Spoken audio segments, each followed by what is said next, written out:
Farming the rare treasures is important to do in Mist of Pandaria, especially when you're leveling up, as these are granting you a lot of experience. I've also added a timeline so you can easily skip to the zone you're currently questing in. Alright, the first zone I will cover is the Jade Forest, as this is also where we will start questing when we move into Pandaria. At this location there will be a small object on this table, and it's rewarding you close to 200,000 experience. Close to this location, pretty much just within a couple of seconds, you will find a small island, or whatever we call this. Here there's going to be 5 stones, and in the middle of these you will also find an object which is shining. This will reward you more than 300,000 experience. But don't fly too far away, because there's going to be yet another thing we can collect nearby. This is going to be in between these mountains, and down here there will be a fountain. In the fountain there's a shiny thing.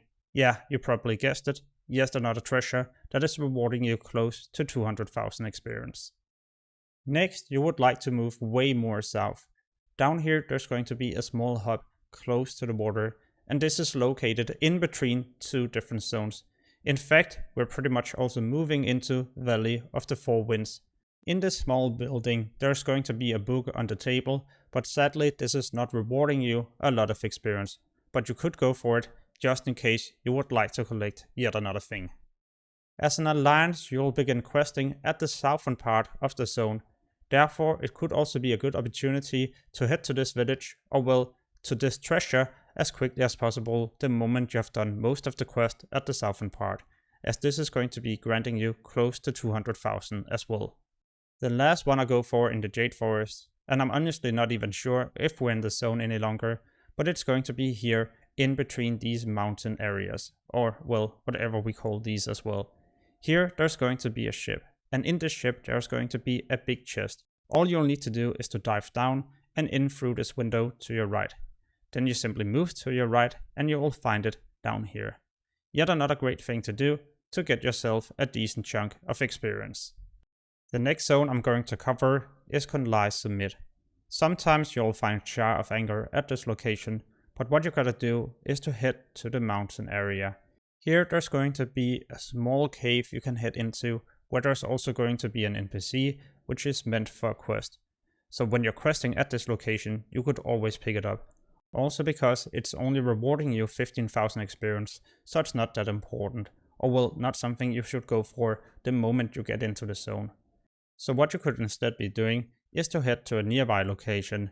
Here there's going to be something rewarding you a lot more experience, but the thing about this object, or well, treasure, is that it's not always spawning at the same location. So maybe when you're going here you won't be finding it at that specific location, but it's going to be within this area. What I would also recommend you to do is to pay attention to a nearby rare creature, as this is something you should be slaying, as rares are rewarding you a lot of experience and also guaranteed blue items that could increase your leveling speed. What I like a lot about this zone is that there are so many things we can farm. The next one is in this cave, but this cave is a bit deeper. You'll therefore have to go all the way down.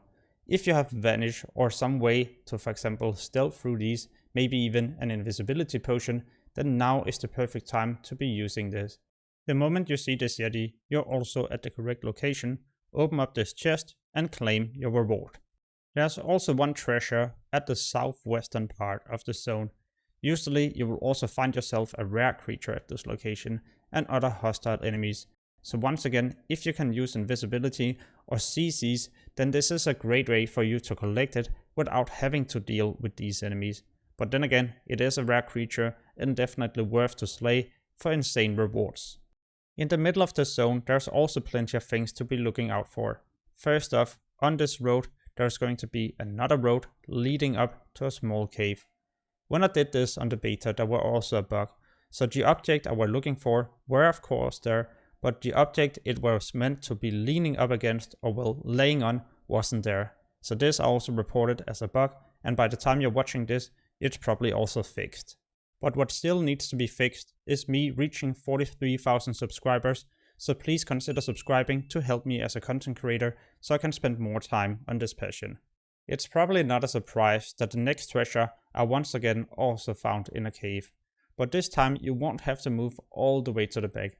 because as we get to the end of the cave, there's going to be a way for you to run up or down.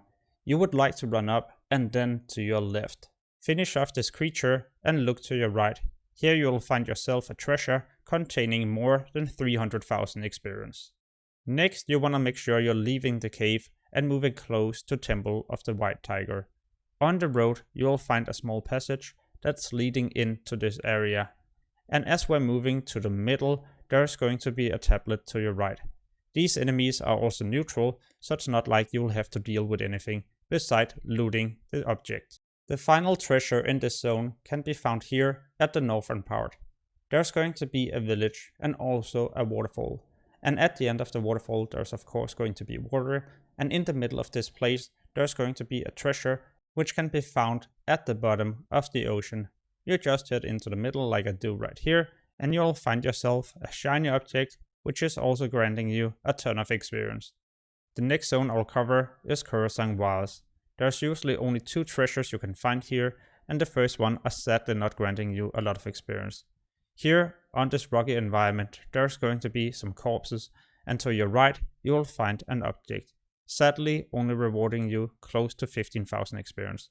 Instead, you could head to the northeastern part of the zone, and the boss you see over there, yeah, that's one out of the 2 world bosses in phase 1. Alright, so we head into the cave, and the good thing is that this is also a rather small one.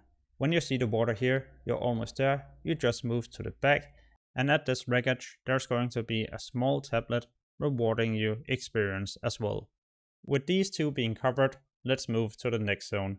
This is where we will also be close to the black market, and I'll talk about this in just a moment. Because first we will need to head right here, where there will also be a hammer we can loot. This is going to be a treasure, also rewarding you experience. The moment you have looted the hammer, you could then head to the black market to see if there's anything useful you could buy. Most of these items will of course be expensive, but it is good to check in case you're for example looking for new epic transmog items or other useful things. At the northern part of Townlong Steppes there's going to be a useful area. Here there will be a couple of tents on fire, and the tent to the left is also the one you're looking for. Sometimes there's also an elite patrolling and guarding this tent, so try to kite it away and quickly run into the tent and loot the crate. The next treasure is different compared to the others, because there's going to be many different spawn locations all around this tree, so start scouting around. In this case, when I was recording, I had of course already found it, but sometimes it can be rather time consuming. What we are looking for is the hardened sap. Even though it's a small object, then it's shining, which makes it a bit easier to track. The next one can be found at the western part in this cave and close to the temple. Once you move in here, there's going to be a couple of spawn locations, all of them usually being close to this area. If you're having a difficult time finding the object in the room, then make sure to also check all the way at the back. As you can see, well then in this case it actually happened, and it were difficult for me to find it to begin with. Next you want to leave this cave, but right outside there's also a rare spawn point, so make sure to see if this one is up. Next you would like to move to the southern part of the zone, to Dusklight Hollow. The moment you have made it to the exact location I'm at right now, you will also be able to find this object. Yeah, there isn't really any need to be looking to your left, as you can see it is right down here.